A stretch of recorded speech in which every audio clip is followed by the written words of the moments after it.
अस्सलाम वालेकुम and welcome back to my channel. I hope आप सब ठीक होंगे और हैरियत से होंगे।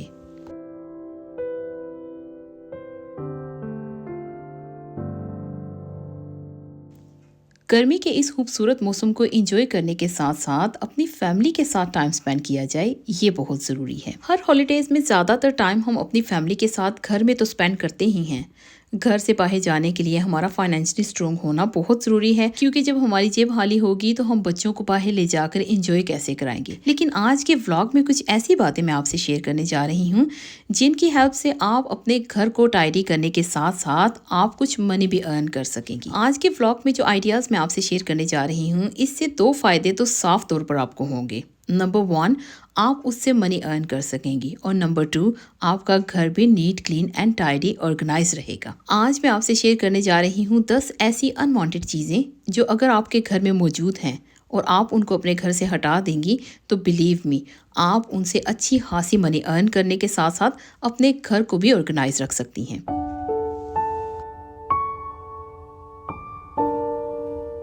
सबसे पहले हम बात करेंगे unwanted and unused beauty products. कोई ऐसी ब्यूटी प्रोडक्ट्स जो आपको गिफ्ट मिली हो, जो आपके इस्तेमाल में नहीं आती हैं, या कुछ ऐसा सामान जो आपने सेल्स एंड ऑफर से बाय किया है, आपने उसे इस्तेमाल नहीं करना है, आपके घर के किसी ड्रॉर में पड़ा है या किसी रूम के किसी कॉर्नर में किसी बॉक्स के अंदर आपने रखा है, तो उसे आप वहां से हटा दीजिए, उसे निकालिए और उसे सेल कर दीजिए। अनवांटेड एंड अनयूज्ड स्टफ जो एक्सपेंसिव है, उसे सेल करने के लिए बहुत सारे ऐप्स भी बनाए गए हैं। आप अपने व्हाट्सएप पर कुछ फ्रेंड्स एंड फैमिली मेंबर्स जो आपको लगता है कि वो सामान खरीद सकते हैं, उनका एक ग्रुप बना लीजिए, सबको मैसेजेस सेंड कर दिया करें या अपने व्हाट्सएप स्टेटस पर लगा दीजिए कि आपके पास ये सामान मौजूद है, आप इसको इतनी प्राइस में सेल करना चाहती हैं।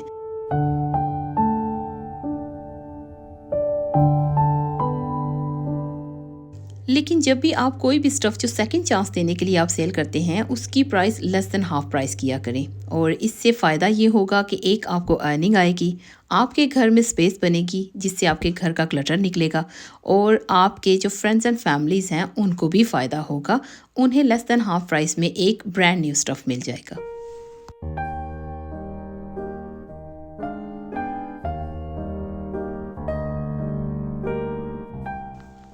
दूसरे नंबर पर क्राफ्ट सप्लाईज। घर पर अगर आपके बच्चे हैं या आपको आर्ट एंड क्राफ्ट करने का शौक है, घर में किसी की हॉबीज हैं, तो क्राफ्ट सप्लाईज बहुत ज़्यादा घर पर हो जाती हैं, जिसमें निटिंग, क्रोशे, पेंटिंग, कोई भी ऐसा क्राफ्ट जो आपके घर में किसी को भी शौक है, जब सप्लाईज अगर ज़्यादा हैं और कुछ अनयूज्ड पैक्ड हैं तो उनको भी आप सेल कर सकते हैं। ईबे, विंटेड, फेसबुक मार्केट, वहाँ भी सेल कर सकते हैं, या अपने व्हाट्सएप पर या अपने फ्रेंड्स एंड फैमिलीज, अपने नेबर से कहिए कि मेरे पास कुछ अनवांटेड स्टफ है जिसे मुझे सेल करना है, तो आपके जो नेबर्स हैं या फ्रेंड्स एंड फैमिलीज उनमें से को बाय कर लेगा। व्लॉग को आगे बढ़ाने से पहले यहाँ मैं एक छोटी सी बात मेंशन करती चलूँ कि आप जब भी कोई भी घर का सामान सेल करना चाहती हैं तो प्लीज अपने फैमिली मेंबर्स से एक बार जरूर पूछ लीजिएगा, और कहीं ऐसे ना हो कि आप कीमती सामान घर का किसी को दे दें और फिर बाद में मसला बने।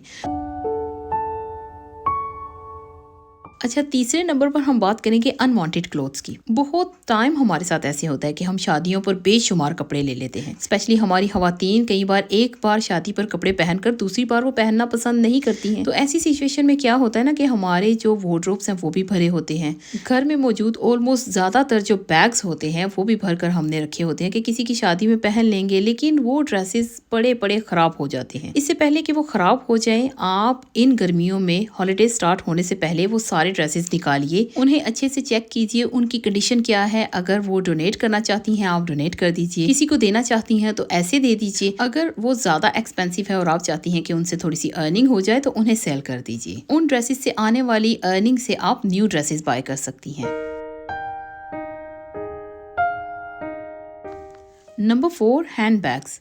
हम खवातीन कई बार अनवांटेड बहुत सारे हैंड बैग्स खरीद कर अपनी अलमारियों में रख देती हैं। आपने अगर कोई इस्तेमाल नहीं किया, कोई अनवांटेड गिफ्ट है आपके पास, तो उसे भी आप सेल कर दीजिए। आप अपनी फ्रेंड्स से पूछिए, अगर किसी को चाहिए तो उन्हें दे दीजिए। देखिए, ये छोटी छोटी चीजें जो हमारे घर में कॉर्नर्स में पड़ी रहती हैं, हमें लगता है कि हम इस्तेमाल करेंगे, वो घर में पड़ी पड़ी ही खराब हो जाती हैं। तो इससे बेहतर है ना कि वो किसी और के काम आ जाए, और जो आपसे लेंगे उनको थोड़ी प्राइस में मिलेगी, उनको भी फायदा होगा। इससे पहले कि आपका सामान अलमारियों में पड़ा खराब हो जाए, आप उसे निकालिए और उससे किसी ऐसे काम में इस्तेमाल कीजिए जो आपके भी काम आ सके और किसी और के भी काम आ सके। Number 5, unused cutleries and utensils. हम ख़वातीन जब भी किसी भी जगह पर जाती हैं तो किचन का सामान देखकर दिल चाहता है कि यहाँ से लिया ही जाए। अगर आपके पास भी ऐसा कुछ सामान मौजूद है जो आपको नहीं चाहिए, अनयूज्ड है, पैक्ड है, तो उसे आप सेल कर दीजिए। Number 6, unwanted and unused weddings. अभी रिसेंटली मैंने व्लॉग में आपसे शेयर भी किया था कि मैंने न्यू बेडिंग्स बाय की हैं। समर के लिए न्यू कलर्स दिस टाइम मैं यूज करूंगी, और जो पुराने हैं उनमें से बहुत सारे मैंने ईबे पर सेल के लिए लगाए थे, जो सभी सोल्ड हो गए हैं। और अल्हम्दुलिल्लाह जितने भी सोल्ड हुए हैं उनकी अर्निंग इतनी हो गई है कि जितने में मैंने न्यू बेडिंग्स बाय की थी। आप भी अपने घर में चेक कीजिए, देखिए आपके घर में अगर कुशन कवर्स तक भी है ना ऐसे जो अनवांटेड हैं और आप इस्तेमाल नहीं करती हैं, तो उन्हें भी आप सेल कर सकती हैं। और ये मैं आइडिया सिर्फ इसलिए अपनी बहनों से शेयर कर रही हूँ ताकि आप घर पर जो क्लटर है उसे भी कम कर सकें और आप उस क्लटर से अर्निंग भी कर सकें।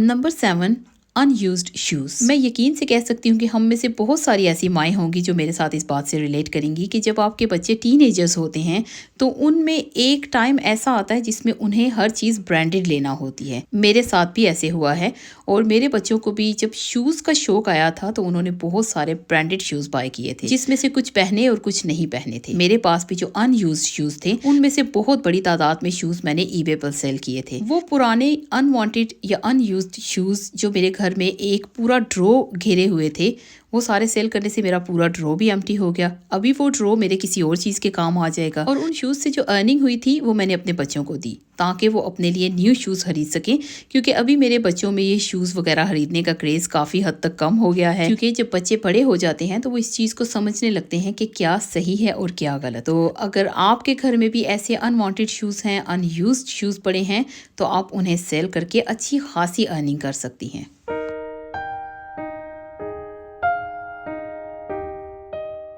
Number 8, books. आपके घर में आपकी बुक्स तो ज़रूर होंगी, आपके बच्चों की भी कुछ अनवांटेड एंड अनयूज्ड बुक्स होंगी। कई बार बुक्स हमें गिफ्ट में भी मिलती हैं। आप चेक कीजिए आपने जो बुक्स रीड कर ली हैं, या आपको लगता है कि आपके घर में 2 बुक्स एक साथ आ गई हैं, तो ऐसी बुक्स को आप सेल कर दीजिए। अगर आपको लगता है कि आप सेल नहीं कर सकती हैं तो उन्हें डोनेट कर दीजिए ताकि आपके घर में स्पेस बन सके। कई बार हमारा कुछ ऐसा सामान जिसे बहुत प्यार से हमने रखा होता है उसे सेल करने को दिल नहीं चाहता है। जैसा कि मेरे घर में बुक्स एंड परफ्यूम्स को मैं बिल्कुल भी सेल करना पसंद नहीं करती हूँ, लेकिन अभी कुछ दिन पहले जब मैंने अपने घर में बुक्स को चेक किया तो मेरी मजबूरी बन गई थी, क्योंकि इतनी ज़्यादा बुक्स हो गई थी कि मेरी जो बुक शेल्फ्स हैं उनमें जगह ही नहीं बची थी। इसलिए मैंने अपनी बुक्स को सेल किया, अच्छी खासी उससे अर्निंग हुई, जिससे मैंने न्यू बुक्स बाय कर ली। Number 9, unwanted crockery. जिस तरह यूटेंसिल्स एंड कटलरी हमारे घर में हम अनवांटेड कई बार ले आते हैं, इसी तरह हमारे घर में बहुत टाइम हम अनवांटेड क्रॉकरी बाय करके ले आते हैं, जिसमें glass, T set, dinner set, plates, बहुत सारी चीज़ें। अगर आपको कोई भी ऐसा सामान जो लगता है कि आपके इस्तेमाल में नहीं है, या आपने 1-2 बार इस्तेमाल किया है, उसके बाद आपके घर के अंदर किसी अलमारी में पड़ा है, आपके किचन कैबिनेट्स में है, या किसी बॉक्स में है, तो उसे आप अपने घर से अलविदा कह दीजिए। किसी को दे दीजिए, डोनेट कर दीजिए, सेल कर दीजिए। अपने घर में जगह बनाइए ताकि आपके लिए थोड़ा सा सुकून हो सके, क्योंकि जितना कम सामान होगा उतना ही आपका काम कम होगा। जितना काम कम होगा आप अपनी फैमिली के साथ उतना ही ज़्यादा टाइम स्पेंड कर सकेंगी। Number 10, blankets. अगर आपके घर में ब्लैंकेट्स ज़्यादा इस्तेमाल होते हैं तो उन्हें सीज़न बाय सीज़न डिक्लटर ज़रूर किया करें। मुझे कुछ अरसा पहले तक ब्लैंकेट कलेक्शन का बहुत ज़्यादा शौक था। मैं कहीं भी कोई नया कलर या खूबसूरत ब्लैंकेट्स देखा करती थी तो अपने बच्चों के लिए 2 उठा लिया करती थी, लेकिन घर में 2-2 करते करते सारी स्टोरेज आहिस्ता आहिस्ता फुल होती गई। अभी तकरीबन 6 महीने पहले जब मैंने अपने घर को अच्छे से डिक्लटर किया तो मेरे घर से बेशुमार ब्लैंकेट्स भी मैंने डिक्लटर किए, जिसमें जो ब्रांड न्यू थे उनमें से बहुत सारे मैंने डोनेट कर दिए। अभी मेरे घर पर सिर्फ ज़रूरत के जो इस्तेमाल में आते हैं वही मैंने ब्लैंकेट्स रखे हैं। इसके अलावा सभी मैंने डोनेट किए हैं। इसकी वजह से मेरी इतनी सारी स्टोरेज घर में फ्री हो गई है कि उसमें मैं कोई भी सामान और बाय करके रख सकती हूँ या उसे एम्प्टी रख सकती हूँ। और वो जो सीज़न बाय सीज़न मेरा सामान निकलता था, ब्लैंकेट्स को निकाल के मैं वॉश करती थी, फिर दोबारा ड्राई करके उन्हें फोल्ड करके संभालती थी, वो इतना सारा मेरा वक्त 1-2 दिन जाते थे वो भी कम हो गया। आप अपने घर में ऐसा कोई भी सामान जो आपको लगता है कि टाइम टेकिंग है आपके लिए उसे क्लीन करना, उसे स्टोर करना, संभालना, अगर आपको ज़रूरत नहीं है तो प्लीज़ उसे अपने घर से निकाल दीजिए ताकि आपके घर में भी स्पेस बने और आपकी ज़िंदगी में भी थोड़ा सा वक्त आपको मिल सके जिसमें आप अपनी केयर कर सकें। आई होप आपको आज का ये व्लॉग अच्छा लगा होगा। अगर अच्छा लगा तो please like, subscribe, share with your friends and family. मैं बहुत जल्द मिलती हूँ किसी नए व्लॉग में, कुछ नई बातों के साथ, कुछ नई चीज़ों के साथ। तब तक आप सब लोग अपना बहुत सारा ध्यान रखिएगा और अपनों का ध्यान रखिएगा। इसी के साथ मुझे दीजिए इजाज़त। अल्लाह हाफिज़।